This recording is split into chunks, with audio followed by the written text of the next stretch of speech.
Beberapa hari ini Menteri Agama sudah menyampaikan surat edaran, saudara, bahwa rumah-rumah ibadah sudah bisa kembali beribadah, sekalipun dengan sedikit batasan ya. Terima kasih, selamat datang buat bayi yang baru beberapa bulan, juga buat ibu dan anaknya ya. Saudara, kita akan diberkati oleh firman Tuhan pada hari ini. Puji Tuhan, sama-sama kita buka dalam kitab Efesus, pasal yang keempat, ayat 17 sampai ayat 24. Efesus pasal yang keempat, kita membaca di dalam ayatnya yang ke-17 sampai 24. Sudah ketemu? Yang di rumah juga ikut membaca, yuk. Sama-sama kita baca pada hitungan yang ketiga, Efesus 4, ayat 17 sampai 24. 2, 3. Sebab itu kukatakan dan kutegaskan ini kepadamu di dalam Tuhan. Jangan hidup lagi sama seperti orang-orang yang tidak mengenal Allah, dengan pikirannya yang sia-sia dan pengertiannya yang gelap, jauh dari hidup persekutuan dengan Allah, karena kebodohan yang ada di dalam mereka dan karena kedegilan hati mereka. Perasaan mereka telah tumpul, sehingga mereka menyerahkan diri kepada hawa nafsu dan mengerjakan dengan serakah segala macam kecemaran. Tetapi kamu bukan demikian. Kamu telah belajar mengenal Kristus, karena kamu telah mendengar tentang Dia dan menerima pengajaran di dalam Dia, menurut kebenaran yang nyata dalam Yesus, yaitu bahwa kamu berhubung dengan kehidupan kamu yang dahulu harus menanggalkan manusia lama yang menemui kebinasaannya oleh nafsunya yang menyesatkan, supaya kamu dibaharui di dalam roh dan pikiranmu, dan mengenakan manusia baru yang telah diciptakan menurut kehendak Allah di dalam kebenaran dan kekudusan yang sesungguhnya. Karena itu buanglah dusta dan berkatalah benar seorang kepada yang lain, karena kita adalah sesama anggota. Puji Tuhan, saudara. Di dunia ini ada ribuan profesi, ya. Profesi, ada ribuan profesi. Di dunia ini ada ribuan profesi, ya. Kata sederhana, profesi itu adalah kegiatan sehari kita, kegiatan sehari-hari kita yang menghasilkan. Kegiatan sehari-hari yang kita kerjakan, aktivitas kita itu profesi, saudara ya. Macam-macam. Makanya nama menteri juga macam-macam. Kalau kita mengenal menteri perhubungan, ya. Di Pakistan ada menteri perkereta apian. Di India, di Pakistan ada menteri penerbangan sipil. Kalau kita punya menteri agama, maka di negara tetangga ada menteri urusan haji, ya. Macam-macam, saudara. Ada atlet, terbagi lagi, atlet amatir, ada profesional.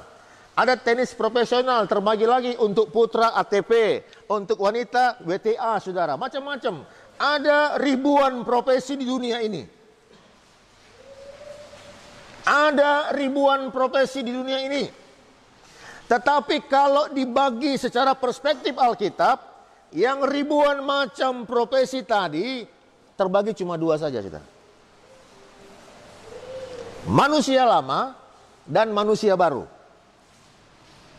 Sekian ribu profesi tadi, dalam aplikasinya, dalam penerapannya, saudara, itu cuma terbagi dua.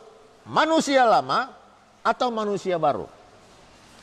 Berarti dalam setiap profesi itu, apapun profesinya, pasti sebagian manusia lama atau manusia baru.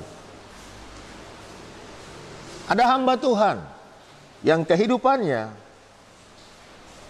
manusia lama. Ada yang manusia baru.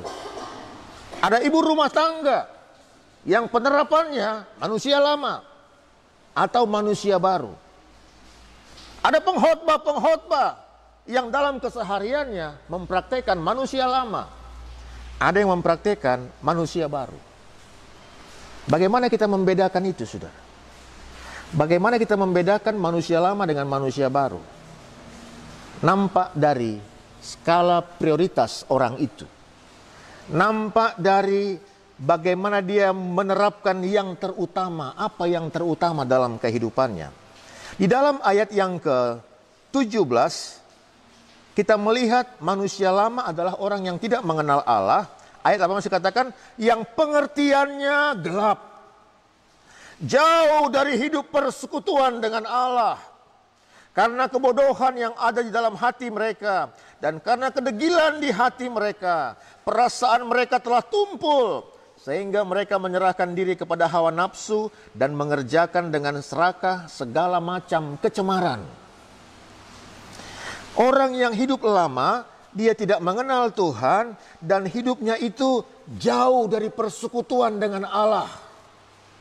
Baginya itu asing ibadah. Baginya itu asing berdoa.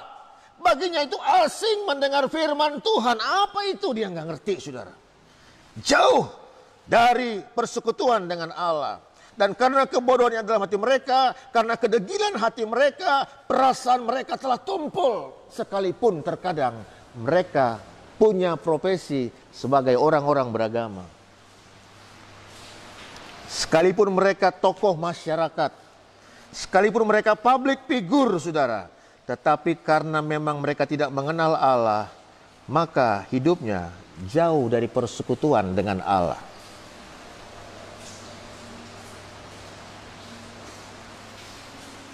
Orang yang hidup lama, kehidupannya berpusat pada aku, egosentris. Jadi kalau saudara sering dengar kata egois sekali dia. Apa itu egois ya? Jadi ego itu adalah kehidupan yang berpusat pada diri sendiri. Egosentris, semua berpusat pada aku. Ini hidupku, uangku, tubuhku, rumahku, suka-sukaku, waktuku. Semua berpusat kepada aku, kepada diri sendiri. Tetapi pada waktu kita menjadi manusia baru, skala prioritas kita berubah. Kita menjadi orang yang suka bersekutu dengan Tuhan. Kita menjadi orang yang menyerahkan hidup kita kepada Tuhan. Ini memang butuh proses, saudara ya. Kalau kita melihat, ada prosesnya. Coba kita lihat di dalam ayatnya yang ke-21-22. Karena kamu telah mendengar tentang dia dan menerima pengajaran di dalam dia menurut kebenaran yang nyata dalam Yesus. Nah, ini sudah menerima pengajaran, sudah bersekutu, sudah mendengar tentang Tuhan. Ada prosesnya, tidak serta-merta jadi malaikat, saudara. Tidak serta-merta menjadi orang yang maha kudus, enggak, saudara. Ada prosesnya, yaitu bahwa kamu berhubung dengan kehidupan kamu yang dahulu harus menanggalkan, ya. Harus menanggalkan manusia lama. Siapa yang menanggalkan? Yang sudah bersekutu dengan Tuhan ini.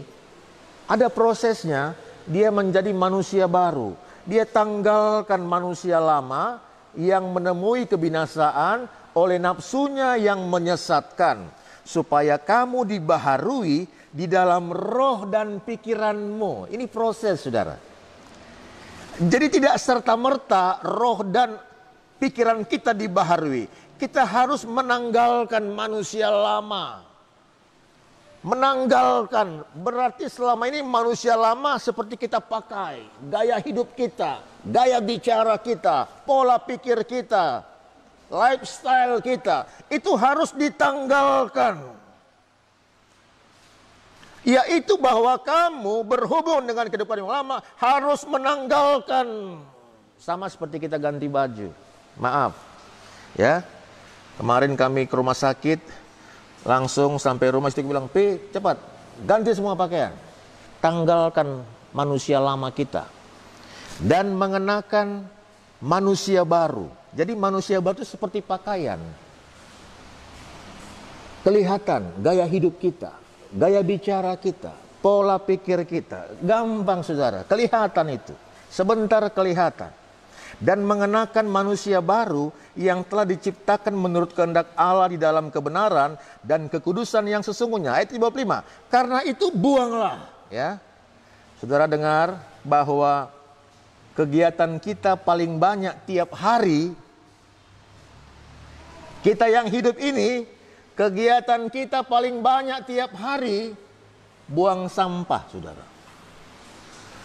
Kita bernapas ini menghirup oksigen, lalu membuang karbon.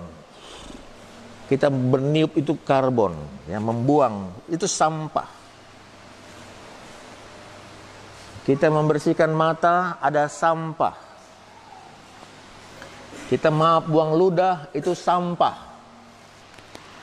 Keringat keluar dari pori-pori, itu sampah. Bapak Ibu ke salon, itu buang sampah. Maaf, kita mandi, itu buang sampah. Bapak Ibu pagi-pagi berkewajiban masuk kamar mandi, itu buang sampah. Ibu-ibu memasak, yang dimasak cuma sekian persen, sisanya sampah. Kegiatan kita paling banyak itu buang sampah tiap hari. Dan secara rohani, sampah pertama yang disuruh buang, dusta. Karena itu buanglah dusta. Mari kita jujur pertama kepada diri kita sendiri. Kita jujur kepada diri kita sendiri. Mari kita jujur kepada Tuhan. Mari kita jujur, karena itu buanglah dusta. Karena dusta itu sampah. Tetapi manusia lama suka membawa-bawa dusta, membagi-bagi itu kepada orang. Buanglah dusta. Dan berkatalah benar seorang kepada yang lain. Karena kita adalah sesama anggota. Apabila kamu menjadi marah, janganlah kamu berbuat dosa. Ya, sampah berikutnya juga saudara adalah marah. Orang hidup pasti pernah marah. Tetapi begitu kita menjadi manusia baru, kita punya marah yang terkendali. Ya, yang menyaksikan tayangan ini mungkin tahu itu ya. Beberapa hari ini, jam tengah 12 malam, tengah 11 malam, kami dihubungi. Kenapa? Karena ada seseorang yang marah. Keluar, kubakar nanti rumahmu, katanya saudara. Ucapan seorang abang kepada adik kandung. Itu pasti bukan ucapan seorang anak Tuhan yang bagus. Ajar istrimu, kalau enggak kubakar dia, katanya saudara. Itu pasti bukan ucapan seorang anak Tuhan yang bertobat. Semua kita bisa marah. Tapi pada waktu kita menjadi manusia baru, marah kita adalah marah yang terkendali. Janganlah matahari terbenam sebelum padam amarahmu. Janganlah beri kesempatan kepada iblis. Orang yang mencuri, jangan mencuri lagi. Tapi baiklah ia bekerja keras dan melakukan yang baik dengan tangannya sendiri. Beberapa malam yang lalu, saya menulis satu kalimat yang sama kepada semua pelayan-pelayan doa 10 malam.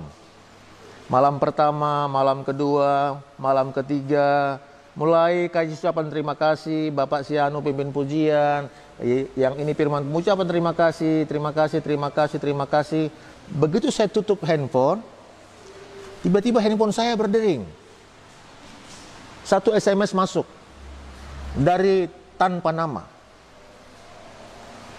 Bahasanya begini saudara, pendeta nggak tahu berterima kasih, tahu gitu. Saya pikir saya baru mengucapkan terima kasih kepada begitu banyak orang. Tiba-tiba dapat SMS, pendeta nggak tahu berterima kasih, tahu gitu. Kasar saudara. Saya nggak hapus. Besoknya baca, siapa ini? Aku minta anakku yang punya aplikasi untuk mengecek siapa orang yang menghubungi. Tolong sayang, siapa ini? Siapa ini? Kok begini bahasanya? Dia cek, Pak, nggak terdaftar dimanapun. Akhirnya saya pikir, siapa ini? Kalau memang saya tahu, biar saya minta maaf, saya pikir. Saya telepon, nggak diangkat. Telepon, nggak dia telepon, nggak telepon terus, telepon terus, telepon terus. Tiba-tiba dia SMS lagi. Pak Pendeta Yosef, minta maaf, ya dia sebut namanya. Saya minta maaf. Waktu dia sebut namanya, saya sudah tahu siapa dia. Siapa saudara? Orang yang sangat jenius. Yang dengan cepat menghafal kitab bahasa Jerman, kitab bahasa Inggris, kitab bahasa Belanda. Yang hafal sekali Alkitab.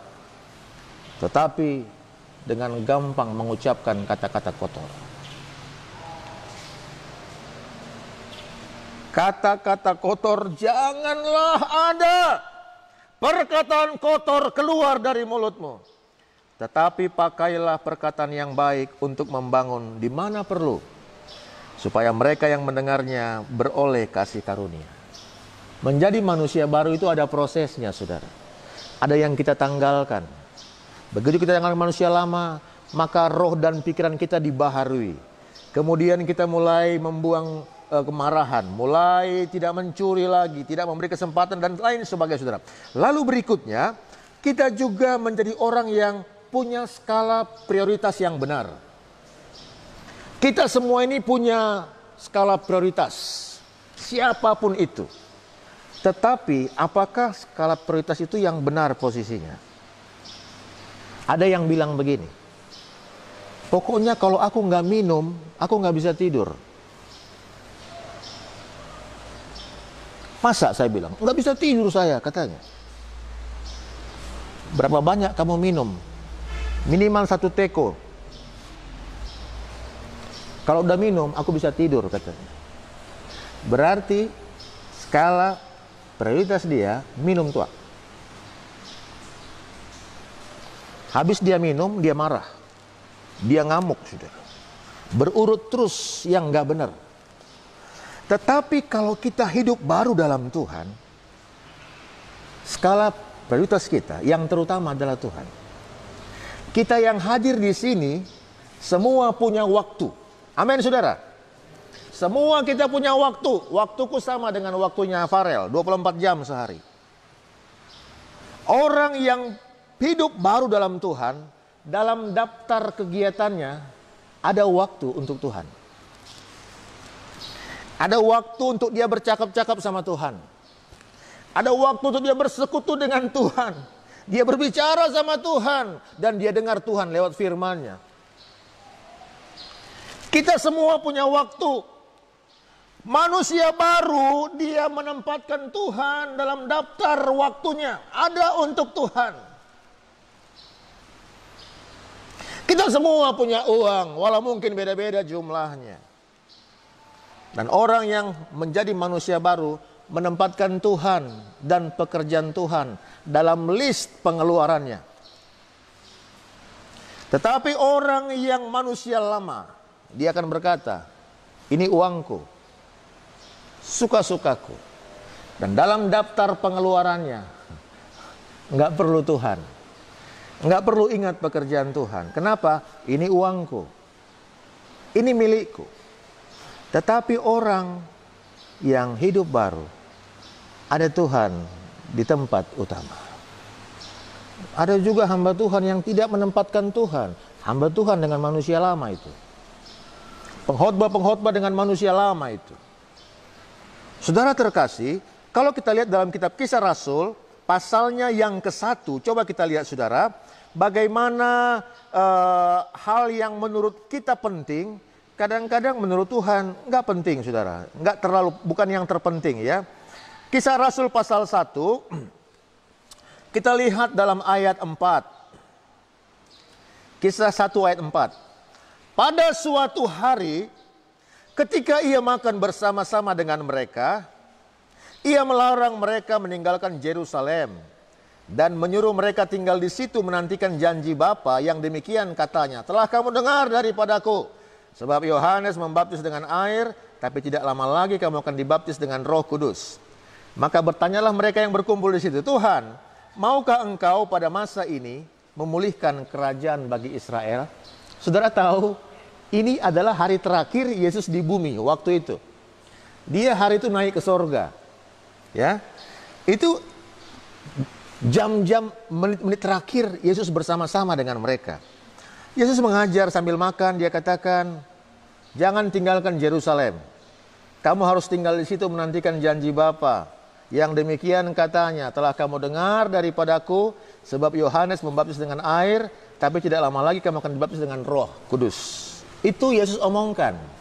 Di hari terakhir, menjelang dia mau naik ke sorga, saat-saat terakhir. Tapi apa kata murid-murid? Maka bertanyalah mereka yang berkumpul di situ, Tuhan, Maukah engkau pada masa ini memulihkan kerajaan bagi Israel? Waktu itu orang Israel adalah bangsa jajahan Romawi. Mereka dijajah sama seperti bangsa Indonesia waktu itu. Tuhan sedang berbicara tentang baptisan Roh Kudus, menyampaikan amanat agung sebentar. Tapi yang mereka pikirkan apa? Kemerdekaan jasmani. Apa jawab Yesus ayat 7? Jawabnya, engkau tidak perlu mengetahui masa dan waktu yang ditetapkan Bapa sendiri menurut kuasanya. Tetapi kamu akan menerima kuasa kalau Roh Kudus turun ke atas kamu, dan kamu akan menjadi saksiku di Yerusalem dan di seluruh Yudea dan Samaria dan sampai ke ujung bumi. Apakah Tuhan singgung tentang kemerdekaan itu? Enggak. Dia cuma bilang, kamu enggak perlu tahu, itu urusan Bapa di surga. Tuhan mau kita jadi saksi. Sekarang kita punya banyak cara untuk bersaksi. Ada di antara kita yang mungkin pertemanan di Facebooknya sudah sampai 5.000. Belum lagi ada SMS gratis sekian banyak. Ada telepon, ada kuota, ada macam-macam, ada Instagram, ada macam-macam, saudara. Apakah kita memakainya untuk bersaksi? Atau menunjukkan kita sedang marah suami istri. Aku lagi marah sama suamiku ini, kutunjukkan, tahu semua orang. Aku lagi marah sama tetanggaku. Aku marah sama Pak Kepling ini, kutunjukkan, tahu semua orang aku lagi marah sama Pak Kepling. Kadang-kadang ada yang pakai itu hanya untuk menunjukkan aku lagi marah, aku punya masalah. Saya punya beberapa teman di Facebook. Dari semua golongan agama saya punya. Saya senang sekali beberapa hari lalu. Salah satu di antaranya berkata begini, tolong ceritakan tentang Yesus. Itu bahasa yang luar biasa. Tolong ceritakan tentang Yesus kepadaku. Mungkin dia punya begitu banyak teman yang lain. Tapi dia tulis tengah malam, tolong ceritakan tentang Yesus. Aku tunggu. Mungkin saudara enggak secara implisit menyebut Yesus. Tapi pada waktu komentar-komentar saudara berkata, Tuhan memberkati. Puji Tuhan. Tuhan memberkati. Tuhan tolong. Pada waktu hal-hal itu kita membiasakannya, saudara, maka kita sedang mempraktekkan manusia baru. Betapa pentingnya kemerdekaan bagi orang Israel saat itu. Tapi Tuhan mau yang terpenting dulu. Mari berpikir tentang kerajaan surga. Semalam saya ke Medan dengan istri dan adikku, dengan mama dan kakakku. Saya melihat rumah sakit Siloam yang begitu megah itu, saudara. Lahan parkirnya, kita bisa muter-muter di situ. Saking kosongnya, saudara. Pintu-pintu tertutup. Tempat-tempat bisnis yang mahal-mahal itu banyak tutup. Benarlah firman Tuhan, pada hari kemalangan, pada hari kemurkaan, harta nggak berguna. Rumah-rumah yang ditinggalkan kosong, banyak sekali, saudara. Dan pada hari-hari ini kita perlu memprioritaskan Tuhan. Kita perlu membuat skala tertinggi bagi Tuhan. Berpikir tentang Tuhan dan pekerjaannya. Berpikir menyenangkan Tuhan. Coba saudara nyanyi, saat bernyanyi. Dan bilang sama dirimu, saat ini aku mau menyanyi untuk Tuhan. Pemusik bermain musik, aku main musik untuk Tuhan. Bukan untuk kita pamer. Aku nyanyi untuk Tuhan. Tuhan, aku mau beribadah untuk Tuhan. Kalau aku melayani, aku mau melayani Tuhan. Sementara kita mengerjakan dengan kesadaran itu, saudara, rasakan beda sukacita di hatimu. Aku memberi karena Tuhan, rasakan bedanya. Dengan saudara memberi karena terpaksa atau karena mau menyenangkan manusia. Aduh, rasanya capek, saudara. Kalau kita memberi karena mau menyenangkan orang, capek, saudara. Tapi kalau saudara memberi dan berkata, Tuhan, untuk menyenangkan hatimu. Tuhan, karena Engkau. Karena Engkau, kumaafkan dia, Tuhan. Karena Engkau, aku sabar Tuhan. Orang yang manusia baru, dia tempatkan Tuhan yang terutama. Sebentar kita akan berdoa, saudara. Di hari Pentakosta ini, biarlah kita mau diproses Tuhan, menanggalkan manusia lama dan mengenakan manusia baru. Puji Tuhan, kita berdiri bersama-sama. Nyanyikan sebuah lagu. Sudah ada? Coba dari A ya. Ku pandang kemuliaan-Mu, Imam besar maha agung. Kaulah pemilik hidupku, Yesus Kristus Tuhan.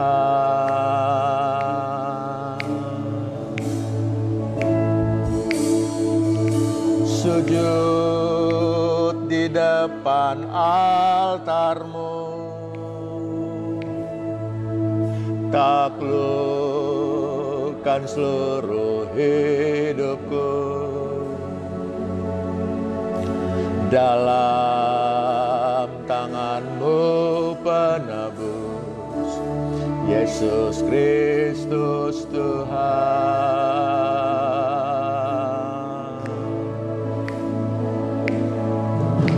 Tiada satu pun yang luput dari karya kasih-Mu yang mulia. Bagi-Mu segala pujian, hormat, kemuliaan. Haleluya. Engkau Tuhan tinggikan, yang mati dan menang, Yesus Kristus Tuhan. Raja mulia dan luhur, berkorban bagiku. Haleluya.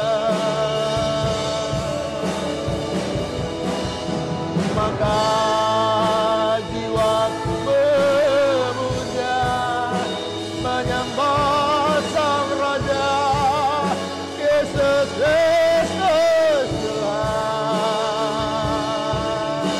Kekal sempurna kuasa-Mu, agunglah karya-Mu. Yesus Kristus Tuhan.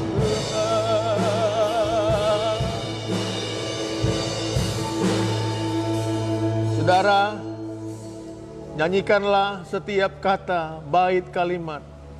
Nyanyikan dari hatimu untuk Tuhan. Seolah engkau sedang berbicara pribadi kepada Tuhan. Berbicara secara pribadi kepada Tuhan. Yang seringkali kita abaikan dalam waktu-waktu kita.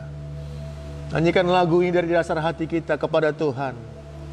Saudara-saudaraku yang menyaksikan tayangan ini, engkau juga mungkin bisa mencari dengan cepat lagu ini dan ikut bernyanyi. Yang tidak mendapatkannya, engkau bisa menyembah dalam hadirat Tuhan. Haleluya.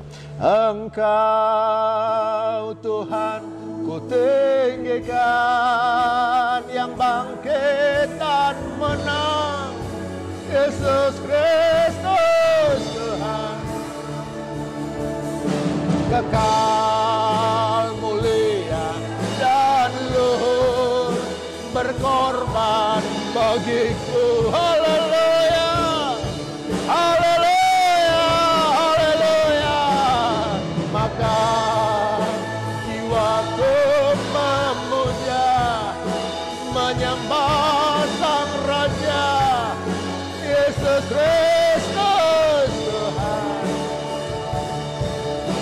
Kekal mulia kuasa-Mu, agunglah karya-Mu.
Engkau Tuhan ku tinggikan, yang bangkit dan menang, Yesus Kristus Tuhan. Kekal, sempurna dan luhur, berkorban bagiku.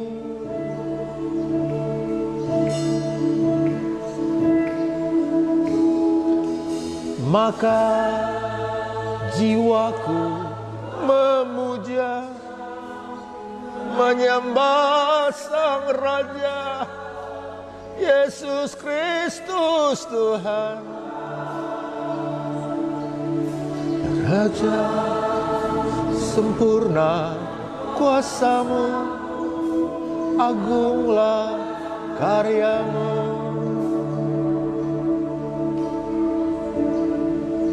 Yesus Kristus Tuhan.